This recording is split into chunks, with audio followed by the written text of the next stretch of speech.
MC ẹ̀gbọ́n mi ni tó ṣe dáadáa sí mi tí ó dẹ̀ ní jábọ̀ òkè òkè ló máa wà. Sego ẹ̀gbọ́n mi ní àjọ wà ní à ń pàdé dáadáa bẹ́ẹ̀ ni àjọ wà ní tí òun náà lè ní jábọ̀ láéláé tí kò bá ṣe láàrin wọn ṣe ok so torí bẹ́ẹ̀ kan ṣe láàrin national scene kí wọ́n ní ọ̀dọ̀ MC ni mo wà ọ̀dọ̀ Sego ni wọ́n Ọlọ́run ní jẹ́. Lóòótọ́ àwọn èèyàn máa ń sọ pé Lege ò mọ̀rọ̀ sọ wọ́n máa ń ní Lege Maimi epo rude gan pàápàá tẹ́ bá ti wo program ẹ̀ tó máa ń ṣe lórí TikTok matchmaking program kan tó máa ń ṣe pẹ̀lú àwọn àrà tó máa ń dá lórí program yẹn. Àmọ́ ohun tó ṣe nínú fọ́nrán yìí fi hàn dájú pé kì í ṣe alábòsí èèyàn. Àkíyèsí ni pé àwọn èèyàn kì í sábà appreciate àwọn tó bá ń sọ tinú wọn bó bá ṣe rí gan tó yẹ pé wọ́n á da gbogbo ẹ̀rù wọ́n á sọ pé bó ṣe rí leléyìí o àwọn òṣèlè àwọn èèyàn bíi Lege báyìí ni àwọn èèyàn ń fi bẹ́ẹ̀ appreciate ńgbà mí. Nǹkan tí mo tiẹ̀ ń sọ ni pé ó ṣeé ṣe kínú àwọn èèyàn kan kínú wọn máa bàjẹ́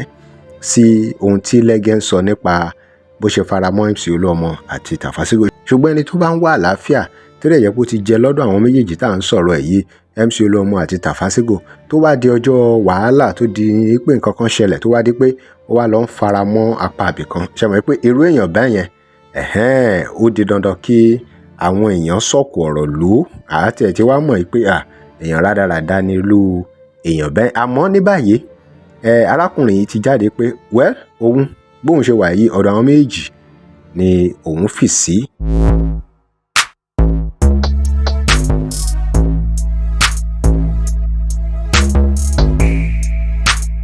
Welcome to CrossBlogX TV. Remember to like, share and follow us. Ṣé mọ̀ pé Lege ò fi sí ọwọ́ apá àbí kan pẹ̀lú gbogbo àwọn nǹkan tó sọ. Anyways, a lè sọ bóyá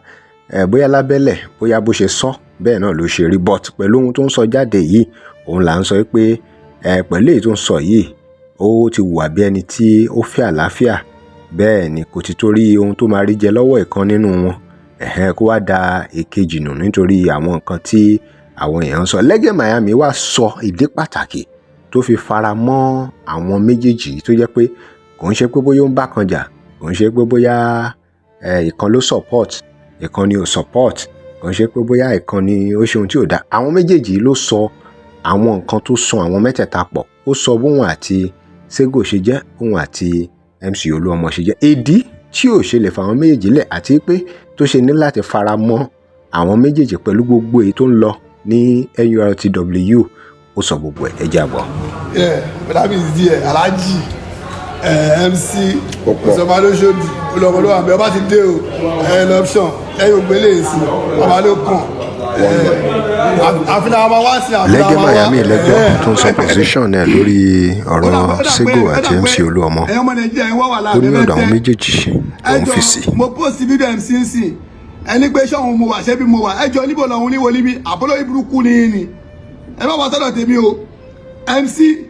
ẹ̀gbọ́n mi ni tó ṣe dáadáa sí mi tí ó dẹ̀ ní jábọ̀ òkè òkè ló máa wà. Sego ẹ̀gbọ́n mi ní àjọ wà ní à ń pàdé dáadáa bẹ́ẹ̀ ni àjọ wà ní tí òun náà lè ní jábọ̀ láéláé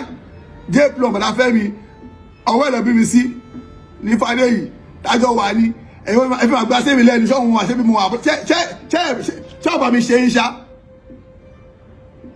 national mo ń jẹ́ ní ohun pàṣípàṣẹ bẹ́ẹ̀ ni MC ò ní jábọ̀ Sego ò ní jábọ̀ jplug ò ní jábọ̀ òkè òkè lẹ́yìn ìbọ̀dì máa lọ tí kò bá ṣe láàrin wọn ṣe ok so torí Lege Maimi lẹ́gbọ́ tó ń sọ position ẹ̀ lórí ọ̀rọ̀ Sego àti MC Oluomo ó ní ọ̀dọ̀ àwọn méjèèjì lòun fi sí. MC ló jẹ́ kí n mọ̀ wípé yes national èèyàn dáadáa ni wọ́n mo dẹ̀ ti MC ti pẹ́ mo ti mọ Sego ti pẹ́ látàrí GS2 jplug wọ́n bí mi sí wọn lọ́wọ́ ni àwọn tó kù tí bá lè dárúkọ àwọn tó jẹ́ lẹ́gbẹ̀gbẹ̀ àwọn kan ti máa gbọ́ pé Lege ó jí before IG. ẹ̀yin èèyàn mo rò pé ẹ máa rí nǹkan kan kọ́ nínú ìwà tí Lege Maimi hù yìí ó dẹ̀ ṣeéṣe kí ẹ ní èrò míì kí lè ròyìn ẹ drop comment and remember to like, share and follow us. Thanks for watching.